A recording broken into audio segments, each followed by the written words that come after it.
Hello. तो आइए हमारे अपने प्यारे से चैनल सुमित बायोलॉजी क्लासेज पे आप सभी को स्वागत। आज हम आप सभी के लिए बहुत बेहतरीन टॉपिक पादप जगत, जो कि ये क्लास 11th के अंतर्गत चैप्टर नंबर 3 होगा। क्या होगा सर?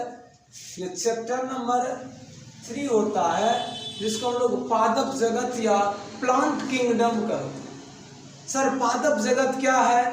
ये पादप जगत को कितने वर्गों में बांटा गया है, इसके वर्गीकरण का क्या आधार है, आज हम सर इस पादप जगत को बारीकी से देखेंगे। हम जानते हैं पादप जगत के अंतर्गत पेड़ पौधा को रखा जाता है, प्लांट को रखा जाता है। नाम ही है प्लांट किंगडम, पादप जगत, जिसके अंतर्गत पेड़ पौधा को रखते हैं। कहने का मतलब वनस्पति जगत के अंतर्गत पादप को रखते हैं, पेड़ पौधा को रखते हैं। तो आज हम देखेंगे पादप जगत और इसका वर्गीकरण।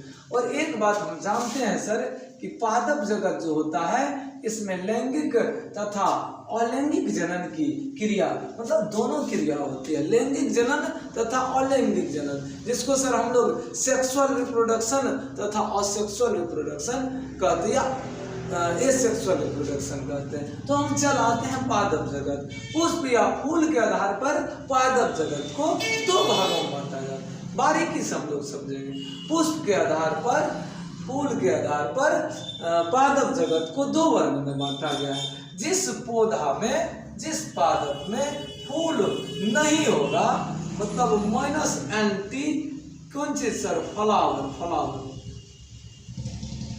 जिस पादप में फ्लावर या पुष्प की अनुपस्थिति होता है सर, उसको हम लोग कहते हैं क्रिप्टोगेम, या इसको कहते हैं अपुष्पीय पादप। जिस पौधा में फूल नहीं होगा, वैसे पौधा को अपुष्पीय पादप या क्रिप्टोगेम के अंतर्गत रखा जाता है। और जिस पौधा में क्या होगा?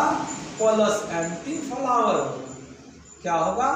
फ्लावर। कहने का मतलब जिस पौधा में फूल होगा, वैसे पौधा को पुष्पीय पादप या फेनेरोगेम कहते हैं, पुष्पीय पादप कहते हैं। तो ध्यान रखेंगे, फूल के आधार पर पादप जगत को 2 भाग में बांटा जाता है, क्रिप्टोगेम तथा फेनेरोगेम। क्रिप्टोगेम को अपुष्पीय पौधा, फेनेरोगेम को पुष्पीय पौधा कहा जाता है। अपुष्पीय पौधा में फूल नहीं होता है, पुष्पीय पौधा में फूल होता है। दूसरी बात, जिस पौधा में फूल नहीं होता है, उस पौधा में जो जनन की क्रिया होती है, रिप्रोडक्शन की क्रिया होती है, अलैंगिक जनन की क्रिया होती है। फिर पुष्पीय पादप जिसमें फूल होगा, उसमें लैंगिक जनन की क्रिया होती है, सेक्सुअल रिप्रोडक्शन होता है। क्योंकि हम जानते हैं पुष्पीय पौधा के फूल में मेल पार्ट और फीमेल पार्ट होते हैं, एंड्रोसियम, गाइनोसियम होते हैं, पुंकेसर, जायांग होते हैं, स्त्री केसर, पुंकेसर होते हैं। चलिए सर आगे।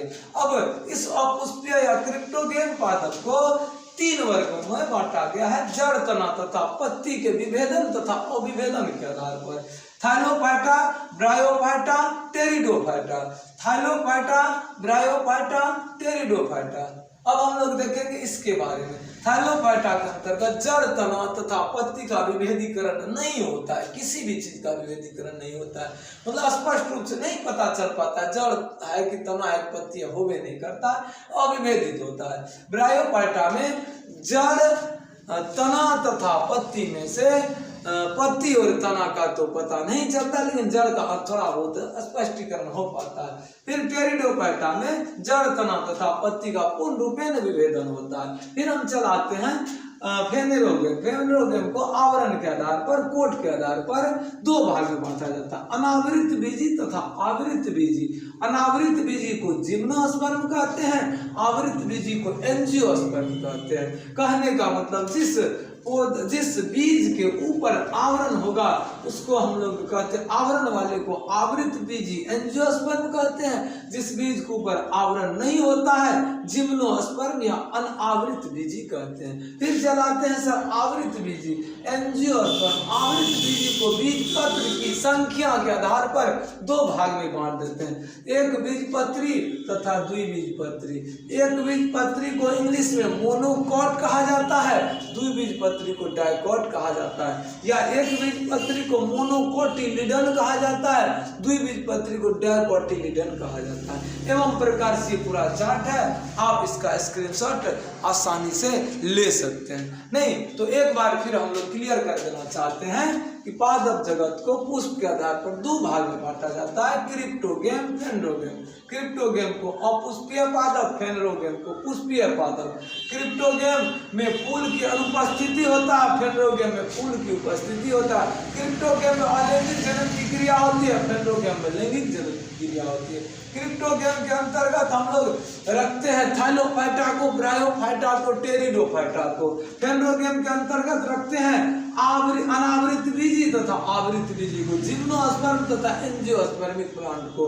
जिम्नोस्पर्म के अंतर्गत फिर दो भाग बांट देते हैं, एक बीजपत्री, द्विबीजपत्री, मोनोकॉट, डाइकॉट। एवं प्रकार से आप सभी को ये डायग्राम समझ में आ गया होगा। यदि इस पूरी डायग्राम को हम लोग बारीकी से समझ जाते हैं तो पादप जगत को समझने में हमें किसी भी प्रकार की कोई दिक्कत नहीं होगा।